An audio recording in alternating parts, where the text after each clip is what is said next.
안녕하세요. 사연 읽어주는 남녀입니다. 오늘도 와주셔서 감사합니다. 오늘의 여성 사연자분 사연은 제가 소개해드리도록 하겠습니다. 많은 청취 부탁드리며 오늘의 사연 바로 시작하겠습니다.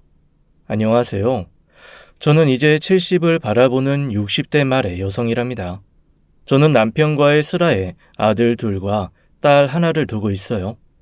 이번 일을 겪고 나서 뼈저리게 깨달은 일 하나를 먼저 말씀드리고 싶어요. 우리 딸이 늘 하는 말이었죠. 뭐든지 지나친 것은 좋지 않다는 것이었어요. 평범한 것이 가장 많은 비율을 차지하는 것이고, 그래서 그것이 진리라고 말이에요.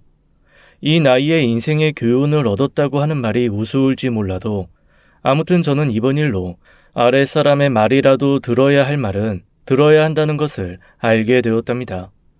우리 애들은 아들이 맞이고, 그 다음 아이가 딸, 그리고 막내가 아들이랍니다. 큰 아들은 착하고 성격이 뭐랄까 좀 내성적인 그런 성격이지요. 그렇지만 화가 났다 하면 무서운 측면이 있답니다.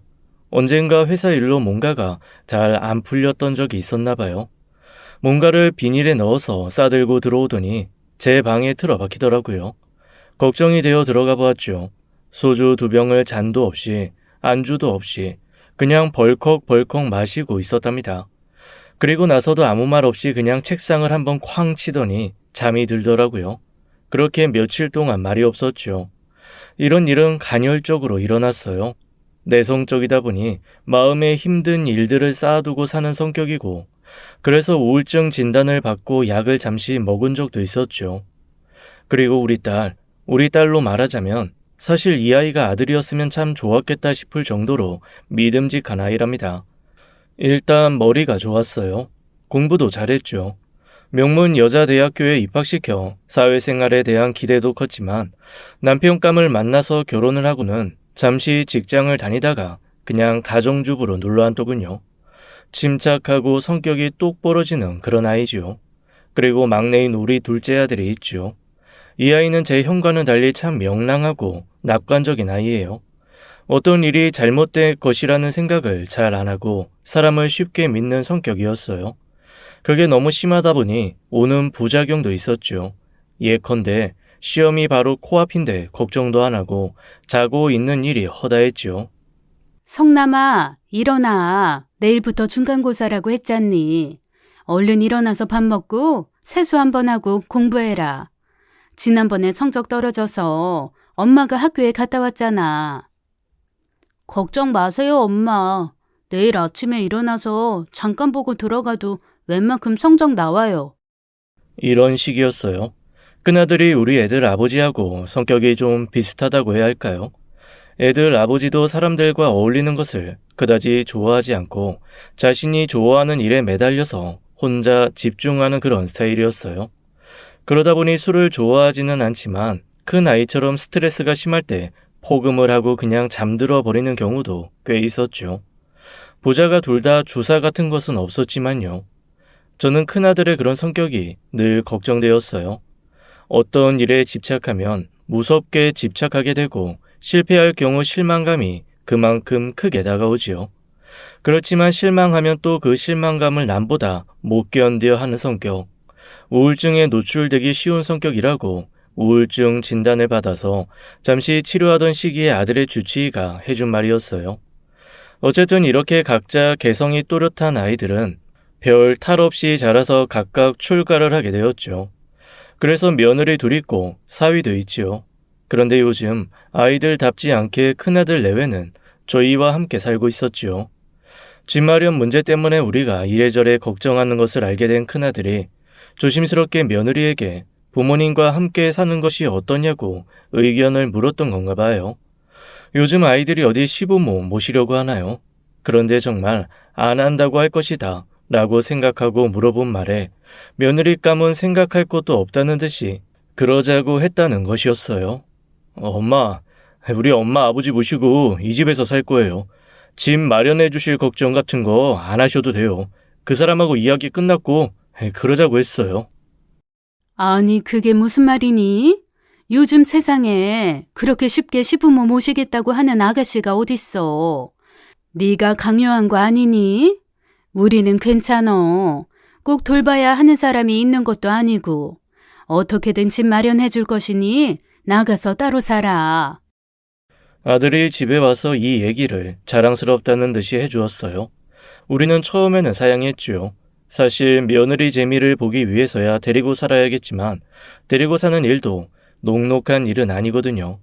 만일 며느리하고 사고방식이 너무나 다르다 이러면 그 골치 아프다는 고부 갈등의 원인이 되기도 하니까요. 남편도 걱정 반, 기쁨 반이더라고요. 며느리를 데리고 산다. 아이 그럼 여름에 훌훌 벗고 지내지도 못하겠구만. 시아버지 입장에서야 불편한 점이 있지.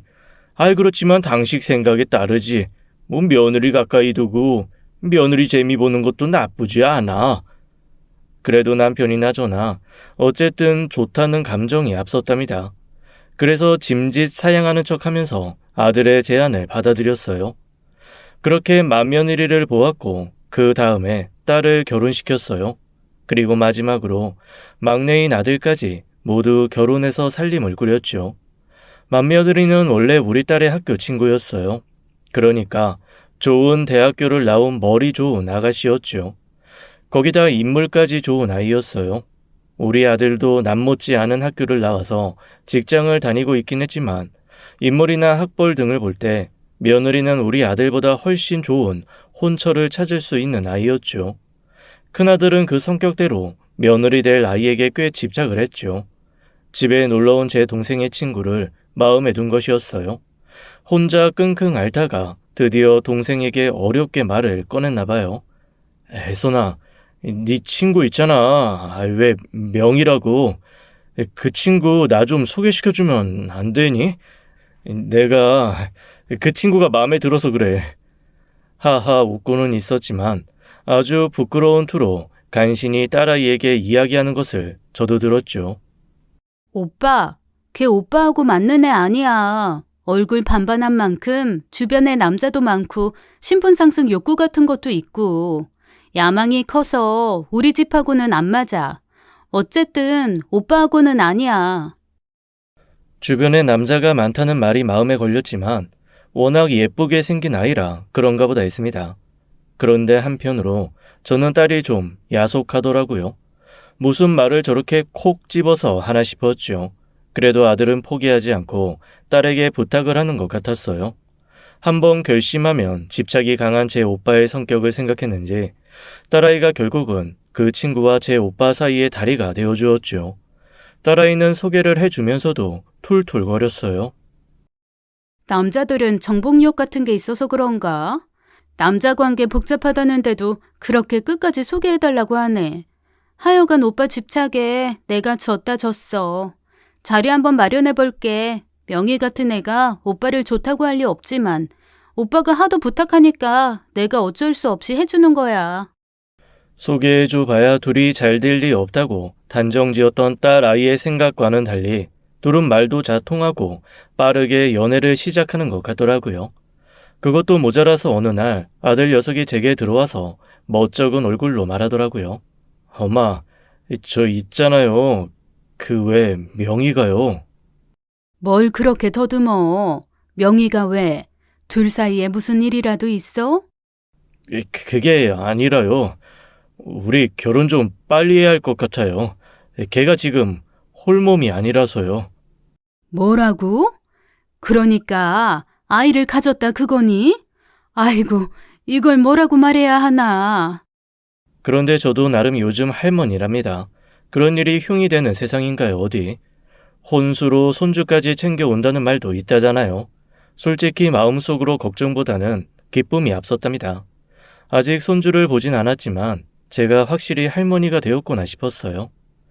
우리 큰아들 결혼식 날 우리 큰며느리는 마치 선녀가 하강한 것 같았답니다. 어떻게 저렇게 예쁜 아이가 우리 집에 들어오게 되었을까 싶더라고요. 아들 녀석은 결혼식 내내 입이 귀에 걸려 있었는데 아이고 침 안 흘러나오나 걱정이 다 되더라고요. 아무튼 며느리한테 홀딱 반해서 정신이 반쯤 나가 있는 아들 녀석과 그 예쁜 며느리를 데리고 살게 되었답니다. 사실 아이들이 신혼여행을 가 있을 때까지도 걱정이 되었어요. 저런 애가 우리 집처럼 평범한 집안에 와서 그것도 시집살이를 잘할까 싶어서였죠. 그런데 이런 제 걱정은 모두 기우였어요. 우리 큰아들이야 내성적이어서 그런지 원래 천성이 착하고 성실한 아이지요. 며느리도 자기를 잘 내세우지 않는 얌전하고 지순한 아이더라고요. 딸이 얘기한 것과는 많이 달랐어요. 그래서 우리 부부는 며느리 재미를 톡톡히 보면서 살았답니다. 어머님, 아버님, 이것 좀 잡숴보세요. 시장에 갔더니 마침 단호박이 싸더라고요. 호박죽 한번 써봤어요. 입에 맞으실지 모르겠네요. 어? 호박죽을 다 썼어? 그런 건 또 언제 배웠다니? 우리 출출한데 한 그릇씩 맛있게 비우자꾸나. 그리고는 새 며느리가 쏘어 놓았다는 호박죽이 제대로 쏘어졌나 싶어서 나가보았죠. 색깔도 물기도 모두 딱 알맞은 호박죽이 어느새 냄비에 얌전히 담겨 있더라고요. 요즘 젊은 애들 이런 음식 잘 할 줄 모르는데 우리 며느리는 잘도 해 놓았더라니까요. 아무튼 저는 큰 며느리가 들어오고 나서부터는 인스턴트 음식이라고는 먹어본 일이 없었어요. 며느리는 젊은 아이답지 않게 웬만한 사람들도 사다 먹는다는 간장, 고추장, 된장까지도 직접 담그려고 하더라고요. 그건 제가 말렸죠. 아가, 우리도 그런 건 사다 먹은 지 오래됐다. 그냥 사다 먹자꾸나. 우리가 된장, 고추장 대놓고 주문해 먹는 집이 있는데 맛있게 해. 거기서 사오면 돼. 아니에요, 어머니. 웬만하면 집에서 하는 게 좋죠. 걱정 마세요. 제가 다 알아서 할 테니까. 어머님은 옆에서 맛만 봐주세요. 제대로 하고 있는지만 봐주시면 돼요. 제가 많이 해보질 않아서요. 그리고 저녁 때 제 남편이 이미 퇴근을 했는데도 시아버지가 들어오시기 전까지는 안방을 떠나지 않고 제 팔다리와 어깨를 주물러주곤 하는 것이었어요. 그럴 때면 어김없이 아들이 며느리를 부르는 소리가 들려왔습니다. 명희씨, 우리 방에 좀 와봐요. 내가 물을 엎질렀는데 이불까지 다 젖었어요. 아유, 얼른 와봐야 될 것 같아요. 저 팔불출 같은 녀석. 아이고, 내 아들이지만 참 웃겨 죽겠네. 정말이지 인생 말년에 복이 터졌다 싶더라니까요. 아이가 생기는 바람에 서두른 결혼식이었어요. 큰 며느리는 결혼한 지 7개월 만에 건강하게 아들을 출산했죠. 우리 부부가 보는 첫 손주였답니다. 돌잔치도 아주 크게 했죠. 그렇게 첫 손주가 아장아장 귀여운 걸음을 걸을 무렵에 큰 며느리가 두 번째 손주를 임신했어요. 첫 번째 아이가 입덧이 심하다고들 하던데 우리 며느리는 두 번째 아이를 더 힘들어 하더군요. 그래도 쉬지 않고 몸을 움직이더라고요. 그래서 일하는 사람을 무리해서라도 드리려고 했었죠. 며느리는 그것도 모두 마다하면서 입덧을 심하게 해가면서도 집안 살림을 잘 살아냈죠. 아무리 제가 도와준다고는 하지만 쉽지 않은 일이었을 텐데 말이에요. 두 번째 손주는 딸이었어요. 예쁜 짓만 하는 우리 큰 며느리였어요. 효성스러운 아들과 딸에 그리고 손주들의 재롱에 세월이 가는 줄 모르고 우리 부부는 행복했답니다. 이 집 아주 늙음하게 복 터졌어. 형님, 며느리가 효부라고 소문이 자자해요. 무슨 복이래요? 우리 며느리는 아예 시집이라면 무슨 원수진 애같이 명절에도 간신히 얼굴이나 비치고 간다우. 우리 애는 아무리 친정에서 좀 쉬다 오라고 해도 그 말도 안 듣는다니까. 우리 두 늙은이 요즘 사는 재미가 얼마나 쏠쏠한가 몰라. 형님, 그래도 그렇게 티내는 거 아니라오. 결혼식 때 보니 천하철색이던데 아이를 둘이나 낳고도 몸매 하나 변하지 않았던데요. 거기에 또 효성스럽지 건강한 손주들 안겨주지. 부러워 죽겠소.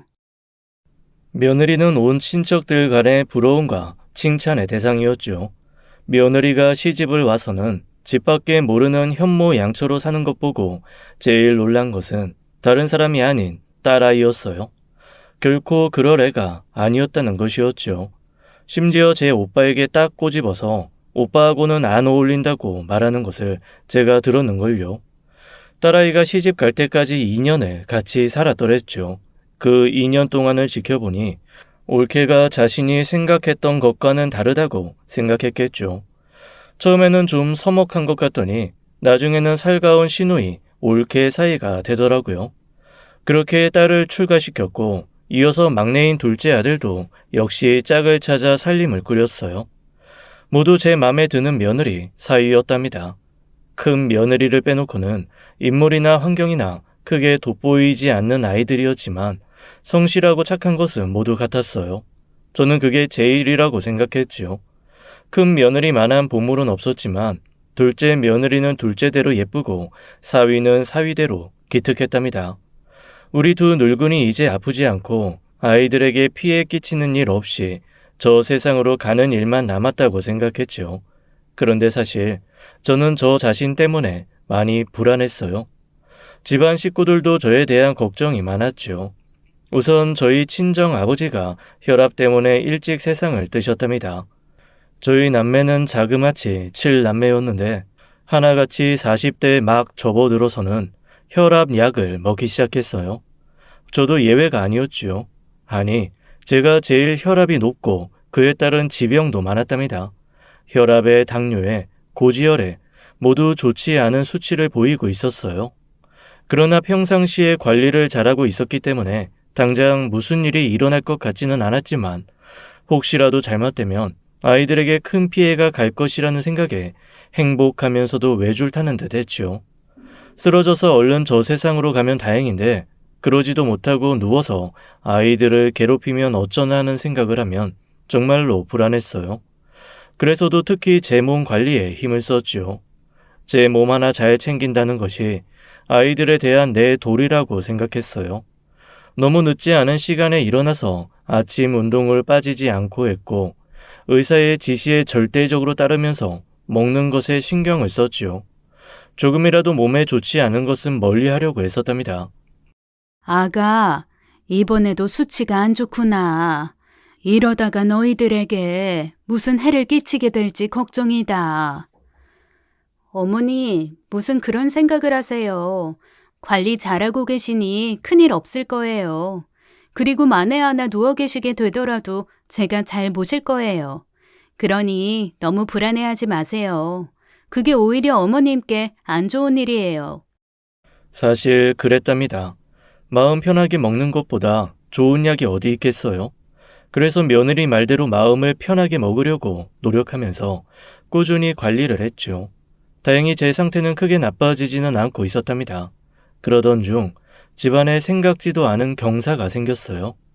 아들과 며느리는 아들, 딸 하나씩을 보았으니 이제 아이는 그만 낳을 것이라고 했었죠.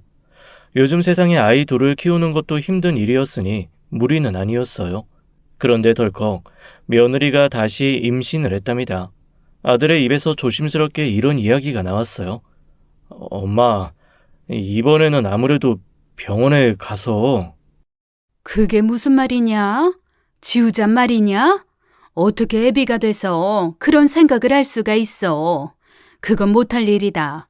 나는 그건 나쁜 일이라고 생각하는 사람이야. 저는 그러는 거 아니라고 아들을 나무랬죠. 하지만 며느리도 조심스럽게 아들의 생각에 동의하는 듯 했답니다. 그런데 그런 의논들을 모두 헛것으로 돌리는 일 하나가 밝혀졌어요. 아이가 쌍둥이래, 엄마. 이게 경사예요, 아니래요? 들어선 아이가 쌍둥이였던 거예요. 아들 입에서 나오던 이야기가 쏙 들어갔지요. 며느리는 쌍둥이를 가지면서부터는 심하게 부른 배 때문에 어느 정도 집안 살림을 놓아야 했어요. 그래도 며느리는 웬만한 일은 자신이 처리하려고 했고 저희 부부에 대해서 여전히 극진했답니다. 그렇게 10개월이 지나서 딸 쌍둥이가 태어났지요. 아들, 딸 남매에서 갑자기 4남매가 된 것이었어요. 늙은이들의 손주 욕심은 한이 없는 것인가 봐요. 이미 아들, 딸, 손주가 있는데도 쌍둥이가 태어나니까 그래도 하늘을 나는 듯 좋더라니까요. 거기다가 쌍둥이는 마치 인형처럼 얼마나 예쁘던지요. 병원에서도 소문이 자자했어요. 갓 태어난 아기들이 저렇게 예쁜 것은 처음 보았다고들 했지요.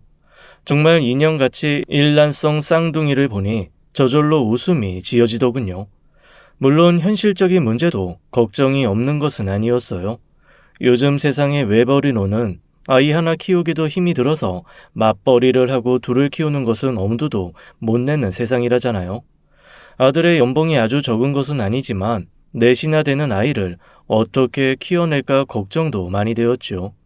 우선 우리 바깥 양반이 그저 소일거리나 했던 일에 보다 적극적으로 뛰어들기 시작하더라고요. 우리 바깥 양반은 낚시라면 사족을 못 쓰는 낚시광이었지요. 그러다 보니 젊어서부터 낚시 용품에 대한 관심이 많았어요. 그래서 낚시 용품에 대한 연구도 했고 특허도 한두 개 가지고 있었지요. 물론 판로를 개척하는 일에 서툴렀고 그렇다고 영업하는 사람을 따로 둘 만한 규모는 아니었답니다. 그 일에 적극적으로 다시 매달리는 것 같더라고요. 먼저 있던 공장에서 깨끗하게 새로 지은 건물로 이사를 한 남편의 연구소이자 생산 공장은 그동안 최소한으로만 운영하고 있었는데 남편이 손주가 넷이나 생기자 몸이 움직이는 한 최대한 일을 해보겠다며 의지를 불사르고 있었죠. 아들도 물론 각오를 굳게 다지고 있었고요. 우선 지금 다니고 있는 직장보다 더 나은 곳으로 이직할 준비를 하는 것 같더라고요. 경력 사원을 채용하는 곳을 찾아 조금이라도 더 월급을 많이 주는 곳으로 옮기려고 애를 쓰는 것 같았어요. 그렇게 해서 연봉을 꽤 주는 회사를 찾아 이직을 했죠. 며느리도 결혼 전까지는 회사를 다녔지만 이제 큰아이가 벌써 5살이었어요. 그동안 경력이 단절되어서 며느리가 일자리를 찾는 것은 어려웠죠. 일자리가 있다고 해서 넷이나 되는 아이를 저에게 모두 맡기고 밖으로 나다니는 일을 며느리는 제 건강 때문에도 안 된다고 생각하는 것 같았어요. 며느리는 여전히 집안 살림과 아이들 그리고 시부모밖에 모르는 그런 살뜰한 주부로 남아있었죠. 그렇게 현실에 대한 걱정도 있었지만 어쨌든 별탈 없이 세월이 흐르던 중 우리 집에 그야말로 기가 막힌 사건이 생기고 말았답니다. 둘째 아들이 산에 갔다가 사고를 당한 것이었어요. 어머니, 큰일 났어요. 애들 아빠가요. 안 좋은 느낌이 확 와닿더라고요. 작은 애가 왜? 무슨 일이라도 생겼니? 산에 갔다가 암벽에서 떨어졌대요. 지금 그곳 가까운 병원으로 갔다는데 상태가 중한가 봐요. 어떡해요, 어머니? 저는 얼른 남편과 아들에게 연락을 취했어요. 그리고 남편과 큰아들이 작은 아이가 입원해 있다는 그 지방의 한 대학 병원으로 달려갔죠. 높은 암벽에서 떨어진 만큼 중상이었어요. 병원에 도착했을 때 둘째는 이미 의식이 없었다고 하더군요. 천운이에요. 그곳에서 떨어져서 이 정도라니 말입니다. 사실 이 지역에서 그 절벽이 사고가 많은 곳인데 이 대부분 즉사합니다. 이 상태에서 물론 의식을 못 찾게 될 가능성도 있기는 합니다. 자칫하면 누워있는 상태로 있을 수 있다. 식물 인간이 될 수도 있다는 의사의 소견을 들을 수 있었죠. 행복하던 집안이 일시에 불행의 나락으로 떨어진 것 같았어요. 등산을 같이 갔던 둘째 아들의 친구는 연신 옆에서 울고 있더라고요. 올라가서 이제 기지개 켜고 물 한 잔씩 마시려는 찰나였다고 했어요. 아들이 경치를 본다고 절벽 가장자리로 갔고 둘은 서로 다른 방향을 보고 있었다죠. 그런데 어느 순간 뒤돌아보니 아들이 보이지 않더라는 것이었죠. 까마득한 아래쪽에 사람이 하나 떨어져 있는 것만 보였다고 했어요. 얼른 경찰에 조난 신고를 하고 병원으로 옮겼다고 하더군요. 그렇게 작은 아들이 오래 자리를 보존하고 누워있게 되었어요. 큰 며느리는 시동생의 이 사고에 크게 당황하는 것 같더라고요. 작은 며느리 못지않게 걱정을 많이 했어요. 넷이나 되는 아이의 시부모의 살림의 모든 것을 맡으면서도 시동생의 상태를 적어도 하루에 한 번씩은 전화해서 체크하는 것 같더라고요. 역시 이 와중에도 우리 집의 보물은 역시 큰 며느리였어요. 아들이 서울로 이송되어 온 다음부터는 일주일에 한두 번은 아이들을 제게 맡기고 꼭 병원에 다녀오곤 했어요. 그러던 중에 가을이 성큼 다가왔답니다. 아들은 누워있지만 조상님께 추석 차례를 올리기 위해서 새 고부가 도란도란 준비를 시작했죠. 차례에 필요한 음식의 이름을 쭉 적고 필요한 재료까지 꼼꼼하게 챙겨왔지만 일을 시작하니 어디 그렇게 완벽한가요? 뭔가 없는 것이 한두 가지 나오게 마련이지요. 우선 동그랑땡을 붙이는데 들어가야 할 두부가 모자라더군요. 두 동서가 앉아 빈대떡을 붙이고 전을 붙여내는 동안 저는 방 여기저기 다니면서 정리하고 병풍을 치는 등 준비를 도왔죠. 그러던 중 작은 며느리가 이런 말을 하는 소리가 들려왔습니다. 형님, 제가 두부 좀 더 사올게요. 어머님 들어오시면 뭐 더 필요한 거 있냐고 여쭤봐 주세요. 그럼 제가 장 좀 더 봐올게요. 제가 부엌에 한참 모습을 나타내지 않자 두 며느리가 제가 나갔나 보다라고 생각하는 모양이었어요. 저는 작은 며느리에게 두부만 사오면 된다고 이야기해 주려고 방을 나왔어요. 그런데 이미 현관문 여닫는 소리가 들리고 작은 며느리가 나간 것 같았죠. 그러다 갑자기 제가 깜빡 잊은 일 하나가 생겼답니다. 차례 지낼 장소를 정리해 두고 나가려는 중에 그만 정신이 없어서 병풍 뒤에 청소하던 소형 청소기를 병풍 뒤에 그냥 두고 나왔다는 것을 알게 되었던 것이었죠. 그런데 병풍 뒤에서 소형 청소기를 집어들고 일어서려는 순간 저는 멈칫했답니다. 누군가 다급하게 방으로 들어와 문감 열쇠를 딸깍거리며 열심히 푸는 소리가 들렸기 때문이었어요. 열쇠가 잘 풀리지 않는지 큰 며느리는 상스러운 언행까지 섞어가며 짜증을 내더군요. 병풍 뒤에서 고개만 슬쩍 내밀고 큰 며느리의 행동을 바라보는데 평소답지 않은 며느리의 경박한 모습에 심장이 두근대기 시작했습니다. 문갑을 열고는 핸드폰으로 사진까지 찍어대더군요.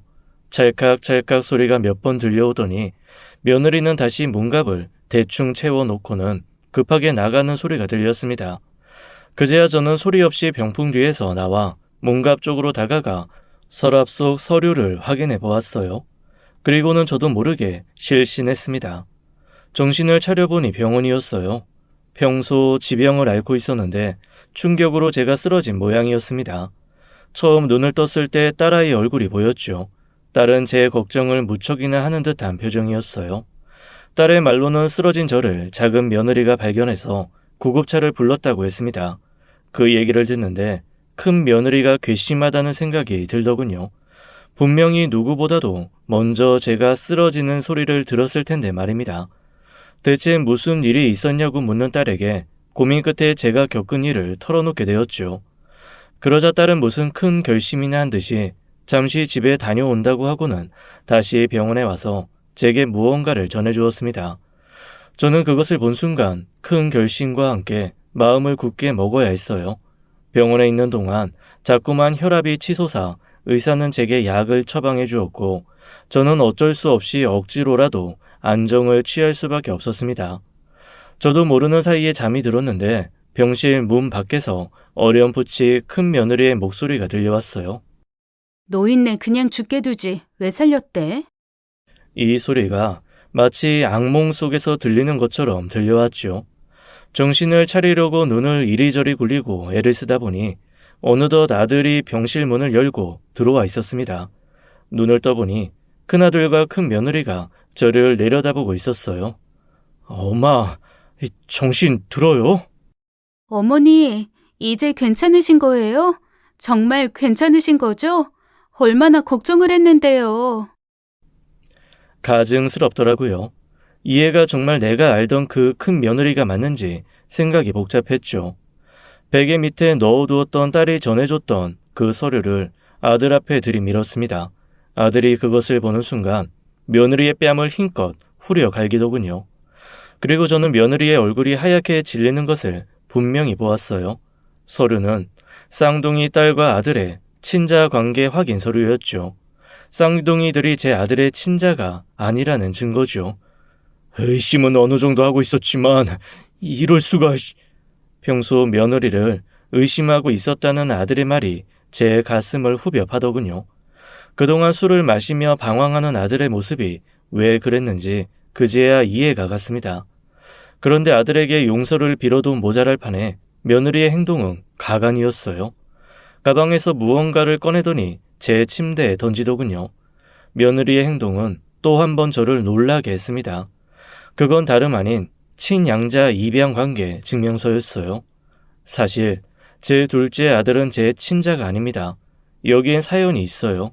그건 따로 이야기 드리겠습니다. 아무튼 며느리가 그 사실을 알고 제 앞에 그 서류를 내민 거였죠. 어떻게 이 타이밍에 저 서류를 내밀 생각을 했는지 소름이 끼쳤습니다. 언젠가는 써먹기 위해 늘 가방 안에 넣고 다녔다는 이야기였으니까요. 이걸 들고 당장 동서에게 가서 사실을 알려주면 어떻게 될까요? 서방님이 의식이 없는 게 참 아쉽네요. 금 며느리는 우리 둘째 아들의 출생의 비밀을 두고 제게 협박을 걸어왔습니다. 사실 그날 문갑 안에 들어있던 건 그것과도 관련이 있는 서류였어요. 바로 누군가의 유언장이었죠. 모든 사건은 바로 이 유언장 때문에 벌어진 일이었죠. 네가 어떻게 이 서류를 뗄 수 있었니? 설마 네 시아버지나 내 도장을 훔치기라도 한 거니? 며느리가 답하길 동사무소에서 그냥 떼어줬다더군요. 당사자나 직계 가족이 신분증을 지참해야만 떼어주는 중요한 서류를 말이에요. 우리나라 행정의 기가 찰 노릇이었죠. 예전에 TV에서 이런 문제가 대두되어 나온 적이 있었는데 제가 그 당사자가 될 줄은 몰랐습니다. 큰아들은 둘째 아들이 입양하라는 사실에 잠시 놀랐지만 며느리의 태도에 어이가 없어하는 기색이 더 역력했습니다. 당신 이런 사람이었어? 우리 가정사 파헤쳐서 약점 잡고 협박해서 돈이나 뜯어내는? 아들의 분노를 참지 못하고 며느리의 멱살을 잡아 흔들었습니다. 며느리도 아들 귀에 눌리지 않고 드세게 말하더군요. 이게 내 탓만 있는 줄 알아? 당신네 집이 돈 많은 부잣집이었으면 애초에 이런 생각 하지도 않았어. 당신 집안이 부잣집인 줄 알고 시집 온 나도 피해자라고. 이건 무슨 말도 안 되는 논리인지 모르겠더군요. 며느리 말이 맞는 부분도 있었습니다. 저희 집이 부잣집이 아니라는 거요. 도대체 왜 우리 집이 부잣집이라고 생각했는지 이해가 안 가더군요. 그때 딸아이가 병실 안으로 들어왔습니다. 뭐? 피해자? 자기 혼자 착각해놓고 어디서 피해자 타령이야? 딸은 큰 며느리에 관한 여러 가지 이야기를 털어놓았습니다. 큰 며느리의 남자 소문이 좋지 않아서 그렇게 말렸다는 이야기부터 시작해서 우리 집에 들락거리며 오빠에게 눈도장을 찍은 게 순수한 의도는 아니었을 거라고요. 딸이 대학에 다닐 때 귀티나는 외모 탓에 부잣집 딸이라는 소문이 돌았다고 했어요. 그 소문을 고지곳대로 들은 며느리가 우리 집에 드나들며 우리가 어떻게 사는지 눈여겨본 모양이었어요. 큰아들과 둘이 사귀기 시작하면서는 도시락을 준다며 시아버지 될 사람 회사까지 찾아갔던 게 떠올랐습니다. 제 남편 회사가 그 당시 새로 지은 그럴듯한 건물에 입주해 있었는데 아마도 그걸 보고 우리 집이 부잣집이라고 착각한 모양이었어요. 그저 근검절약하며 살고 있는 소시민에 불과했는데 말이죠. 남자 소문 안 좋은 네가 현모양처 노릇할 때부터 이상하다 싶었지. 아니나 다를까 경애가 그러더라. 6월 31일에 너랑 여행 갔다고 거짓말 좀 해달라고 부탁했다고. 미친. 6월이 30일까지 있지 무슨 31일이냐? 경애는 딸과 며느리와 같은 대학을 나온 친구였습니다. 큰 며느리가 경애라는 아이에게 전화를 해서 부탁을 했다더군요. 애들 아빠가 물으면 경애랑 같이 6월 31일에 여행 갔었다고 말해달라고요. 그런데 경애가 그랬다네요. 6월은 30일까지밖에 없다고요. 마침 그 전화통화는 자동 녹음이 되었고 경애가 제 딸과 만난 날 며느리 이야기를 하다가 그 녹음을 들려주었다고 했습니다. 그 얘기를 듣고 났는데 아니나 다를까? 아무리 봐도 쌍둥이들이 우리 오빠를 안 닮았더라고. 그래서 내가 검사 의뢰했어. 그리고 그 검사 결과지를 우리 엄마한테 보여준 거고. 근데 정말 궁금해서 그러는데 너 도대체 목적이 뭐였냐? 문갑은 왜 뒤진 거야? 그 유언장 네가 왜 사진을 찍은 거냐고. 아무리 1인실이었지만 목소리가 커지자 간호사가 조용히 해달라고 제지를 하더군요. 결국 제가 나섰습니다. 왜 너한테 그 유언장이 필요했는지 모르겠지만 무슨 목적이 있었든 어쨌든 지금까지 우리 며느리로서 살아준 게 기특해서 그냥 여기서 마무리 짓자꾸나. 아이 둘은 포기하고 쌍둥이는 데리고 나가거라. 엄마, 분명히 명의체에 무슨 목적이 있었을 게 분명해요. 그건 알아내고 보내야죠. 됐어. 그만해. 이젠 내가 너무 힘들다. 너도 더 서 있지 말고 나가거라. 뭐해? 나가라는 말씀 안 들려? 아들에게서 찬바람이 쌩하고 부는 것 같았어요. 며느리는 더 대꾸도 하지 않고 병실을 나갔죠. 병실 문 닫히는 소리가 들리자 아들의 한숨 소리가 들려왔습니다. 씩씩대던 딸도 제 오빠의 한숨 소리에 더 이상 입을 열지 않았어요. 하루가 어떻게 지났는지도 모르게 다음 날이 찾아왔습니다. 저는 아이들에게 유언장에 대해서 이야기해 줄 필요가 있었어요. 아이들이 궁금해하는 눈치이기도 했고요. 도대체 그게 무엇이기에 며느리가 그 서류를 사진까지 찍은 것인지 말입니다. 저는 아이들을 불러 이야기를 꺼냈어요. 딸은 어느 정도 이야기를 들어서 대충은 알고 있었지만 유언장의 내용까지는 모르는 상태였죠. 제 둘째 아들이 친아들이 아니라고 했죠. 둘째 아들이 태어났을 당시 아이의 엄마는 병 때문에 거의 빈사 상태에 있었고 집은 많이 가난했다고 해요. 아이를 키우기가 힘들었던 그 집은 제 남편에게 아들을 보냈답니다. 둘째의 친부가 제 남편의 친구였거든요. 우리 남편이 그 아들을 정식 친양자로 받아들여 호적에 올렸어요. 그리고 시간이 많이 지난 후에 그 친부모가 역경을 딛고 성공해서 많은 부를 축적하게 되었다는 이야기를 듣게 되었죠. 혹시나 그 사람들이 다시 둘째를 달라고 할까봐 전전긍긍하는 이야기를 남편과 나눈 적이 있었습니다. 왜냐하면 친부모가 우리에게 유언장을 주었거든요. 자신들이 죽으면 그 전 재산을 1순위자로 작은 아들에게, 2순위자로 큰 아들에게 물려주겠다고요. 그래서 제 걱정이 커진 거였어요. 여유가 생긴 그들이 아들을 데려가고 싶어 할까 봐요. 남편은 법적으로 그럴 수 없다며 저를 안심시켰죠. 둘째는 이 사실을 모르고 있었어요. 우리 부부 말고는 이 사실을 아는 사람이 없었죠. 그런데 그걸 눈치챈 사람이 바로 큰 며느리인 모양이었습니다. 아마도 제가 남편과 나눈 이야기를 오며 가며 몰래 엿들은 것 같았어요. 하지만 그 사실을 알았더라도 며느리가 친양자 입양 관계 서류를 떼고 유언장 사진까지 찍을 이유를 도저히 떠올릴 수 없었어요. 한편으로 무서운 상상이 들긴 했지만 그저 늙은이의 노파심에 비롯된 상상일 뿐이라고 치부했죠.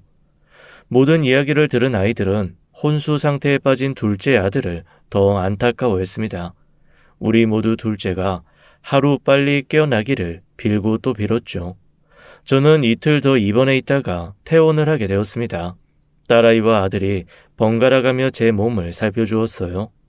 일부러 며느리의 소식은 따로 묻지 않았죠. 그런데 얼마 후 딸에게서 충격적인 소식을 듣게 되었습니다. 엄마, 놀라지 말고 들으셔야 돼요. 딸은 이야기를 꺼내기에 앞서 제게 청심환까지 먹이더군요. 도대체 무슨 이야기를 하려고 이렇게 겁을 주나 싶었지만 한 번 쓰러진 전적이 있어서 곱게 청심환을 씹어 삼켰습니다. 그리고 딸의 입에서 나온 말에 저는 경악을 금치 못했어요. 둘째 아들과 등산을 갔던 친구라던 사람이 경찰의 참고인 신분으로 조사를 받았는데 그리고 얼마 후 며느리가 경찰에 잡혀 들어갔다는 이야기였습니다. 그 친구라는 사람은 둘째 아들과 함께 등산을 갔고 직접 추락 신고를 한 사람이기도 했어요. 경찰은 실족 사고인지 아닌지를 치밀하게 조사하는 과정에서 진술이 자꾸만 바뀌는 그 친구를 의심하게 되었다고 했죠. 그리고 통장 거래 내역에 최근에 입금된 큰 금액의 돈을 확인했다고 했습니다. 그 돈을 입금한 건 다름 아닌 큰 며느리였다네요. 경찰은 그 친구와 며느리가 불륜 관계라는 사실까지 알아냈다더군요. 쌍둥이들과 그 남자가 친자 관계라는 사실까지 밝혀졌다고요. 딸아이는 자신의 추리까지 덧붙여가며 이야기를 했습니다. 아무래도 명희가 작은 오빠를... 됐다. 그만 얘기해라. 딸이 이야기하지 않아도 저는 충분히 추측할 수 있었습니다. 작은 아들이 없으면 유언장대로 이 순위자인 큰아들에게 모든 재산이 갈 테고 그러면 그게 모두 며느리 차지가 될 거라는 건 너무나 뻔한 이야기였죠. 설마 아니겠지 생각했던 일이 점점 현실로 다가오고 있었어요. 그런데 불행 중에도 행운은 찾아오는 것인지 둘째 아들이 깨어났다는 소식을 듣게 되었습니다. 어머님, 빨리 병원으로 오세요. 그이 지금 깨어났어요. 감격에 찬 목소리로 작은 며느리가 급히 전화를 해온 거였죠. 온 가족이 작은 아들을 보러 찾아갔어요. 온몸에 붕대가 감겨 있고 온갖 줄을 달고 있었지만 작은 아들은 눈짓으로 우리를 알아보며 한 명 한 명에게 인사를 나눠주었습니다. 우리 가족 중에 눈물을 흘리지 않은 사람이 없었죠. 저는 어느새 믿지도 않는 신에게 감사함을 연신 전하고 있었어요. 작은 아들은 하루가 다르게 몸이 회복되어 갔습니다. 그리고 자신의 의사를 전달할 수 있었을 때 경찰에게 명확하게 진술도 했어요. 산 위에는 자신과 친구뿐이었고 누군가 자신을 절벽으로 밀었다고요. 그보다 더 확실한 증거가 어디 있을까요? 그들은 법의 심판을 피해갈 수 없었습니다. 살인 미수죄와 살해 교사 혐의가 그들의 제목이었어요. 하지만 그들이 죄를 받는다고 해서 모든 게 끝나는 게 아니더군요. 며느리가 교도소에 들어가고 나자 쌍둥이 양육 문제가 현실로 다가왔어요. 당장은 아들의 호적에 올라와 있는 아이들이니 내다 버릴 수 없는 일이었죠. 남편은 변호사 친구에게 자문을 구했고 2년 이내에 친생 부인의 소를 통해서 바로 잡을 수 있다는 걸 알게 되었습니다. 남편 친구의 도움으로 소송을 제기했고 위자료 소송에 이혼 소송까지 소송이란 소송은 모두 걸었어요. 몇 년의 시간이 흘러 모든 소송에서 이기고 위자료도 받아내었는데도 문제는 끝나지 않더군요. 이 일로 인해 아들이 마음을 많이 다쳤거든요. 심성이 약한 아들은 술에 의존하기 시작했고 예전에 앓던 우울증이 다시 찾아오는 듯 했습니다. 사람을 만나려고 하지도 않고 언제나 무표정한 모습으로 지냈는데 아이들에게도 무관심한 사람처럼 보였죠. 마음의 병이 단단히 든 것이었어요. 결국 제가 남은 손주들을 떠맡았습니다. 제가 해줄 수 있는 게 그것뿐이더라고요. 그 와중에 작은 아들은 최선을 다해 재활을 해나가고 있었어요. 너무나 기특하고 감사했죠. 제 한 몸 가누면 다행이다 싶을 둘째가 몸을 회복해 나간 후에는 제 형까지 돌보기 시작했습니다. 형과 함께 낚시도 다니고 여행도 하며 형의 옆을 계속 맴돌았어요. 저는 못해주는 걸 몸이 불편한 아들이 해내는 걸 보면서 무어라 표현할 수 없는 감동이 밀려왔죠. 오랜 세월이 걸렸지만 큰아들은 조금씩 나아지고 있었어요. 여전히 약을 달고 살지만요. 시간이 약이라고 이 사건도 조금씩 흐려져 갈 즈음 청주 교도소 옆을 지날 일이 있었습니다. 가족들과 함께 초대받은 자리에 참석하러 가던 길이었어요. 자연스럽게 며느리가 생각나더군요. 참 사람 마음이라는 게 희한한 게 내 자식을 둘이나 그렇게 망가뜨린 며느리인데 안부가 궁금했습니다. 잘 지내고 있는지 아니면 벌 받으며 후회하고 살고 있는지 말이에요. 명의 보러 잠깐 들르면 볼 수 있을까? 운전하던 남편은 어이가 없다는 반응이었어요. 뭐하러 보러 가냐고요. 뒤에 타고 있던 딸도 마찬가지였죠. 아마 아들과 함께 차를 타고 가고 있었다면 감히 이야기를 꺼낼 엄두조차 안 났을 거예요. 그런데 딸이 말하기를 어차피 미리 신청 안 하면 면회가 안 된다더군요. 저는 더 이상 아무 말도 하지 않았습니다. 그 사건이 있기 전에 살가웠던 며느리를 떠올리다가 문득 예전에 딸에게서 들었던 이야기도 함께 떠올랐습니다. 며느리의 출생에 대한 이야기였죠. 아들이 결혼을 앞두고 함이 들어가는 날이었습니다. 신우이긴 했지만 며느리의 친구였던 딸은 그 아이의 집을 따라가 보았대요. 그런데 딸이 알고 있던 그 집이 아니고 다른 집이었다는 거였죠. 어머니가 며느리와 같이 살던 집은 남루한 집이었는데 함이 들어간 집은 그럴듯한 아파트였다는 것이죠. 그리고 그 집의 주인을 언니라고 부르더라는 것이었어요. 그리고 결혼식장 앞에 기둥을 세우고 혼주의 이름을 적고 관계를 적잖아요. 거기서 우리 다 좀 이상했지만 그냥 넘어갔고 나중에 알게 된 사실이 있었어요. 유본중 씨의 오녀, 즉 유본중이라는 분이 유명이라는 우리 며느리의 친정 아버지였고 며느리는 외동딸이라는 말과는 달리 5번째 딸이라고 써 있었던 것이었죠. 나중에 넌지시 그것에 대해 물으니 어머니가 두 번째 부인이라고만 말을 하더군요. 뭐 그런 일이야 있을 수 있겠고 나이든 언니 오빠와 떨어져 혼자 자랐으면 외동딸이라고 할 만하겠구나 싶었죠. 그런데 나중에 생각해보니 더 이상한 일이 있었어요. 어머니, 어떡하죠? 저희 어머니가 병원에 입원을 하셨어요. 결혼식이 내일 모레인데 걱정이 많으세요. 아마 큰어머니 되시는 분이 혼주석에 앉으실 것 같아요. 저런, 병원에 가봐야 할 것 같구나. 결혼식에서 못 뵙게 되었으니 말이다. 그런 저를 며느리가 긋고 말렸었지요.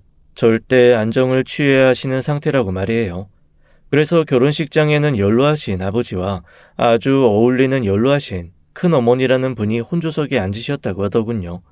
그런데 나중에 딸이 이리저리 알아보니 며느리의 호적에는 딸이 알고 있는 명의의 어머니의 성함은 없었다고 하더군요. 호적에는 오직 아버지와 다른 한 분의 부인의 성함만 있었다는 것이었어요. 그리고 명의와 나이 차이가 많이 나는 언니나 오빠가 아니라 아버지나 엄마 같은 나이에 언니 오빠들이 가득하다는 것이었죠.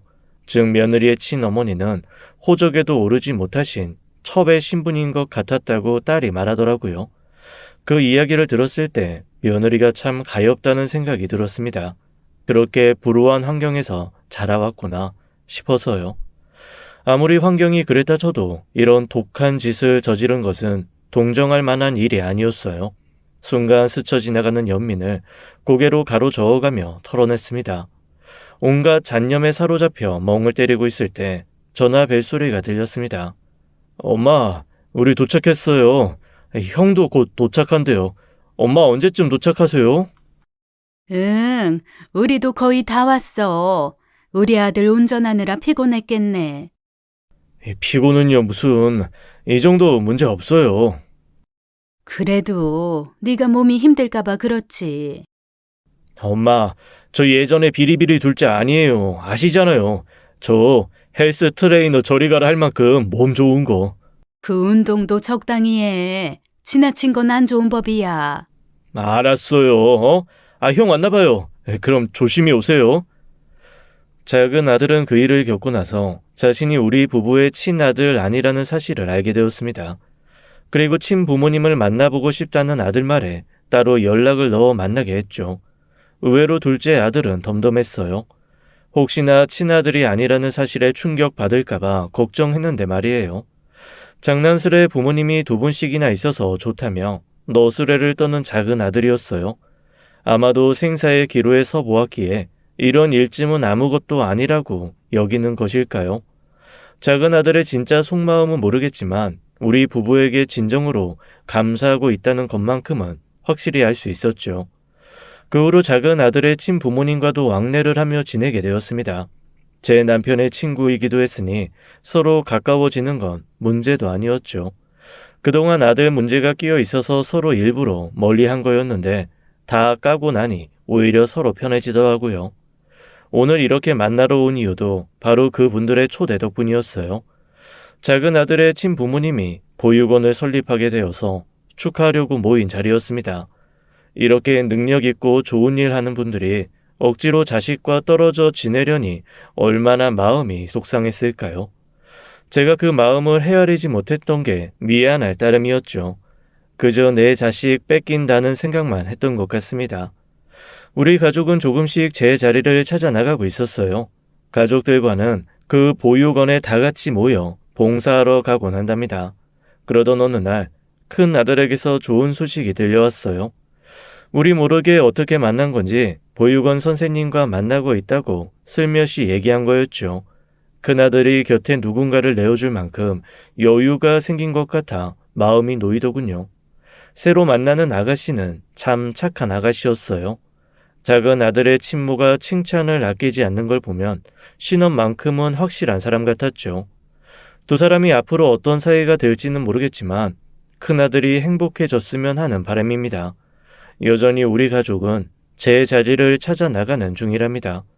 하마터면 두 아들을 동시에 잃을 뻔했던 우리 가족, 앞으로 좋은 일만 가득하길 바라봅니다. 지금까지 사연 읽어주는 남녀였습니다. 끝까지 함께 해주신 여러분 감사드리며 저희는 다음 사연으로 돌아올게요. 감사합니다.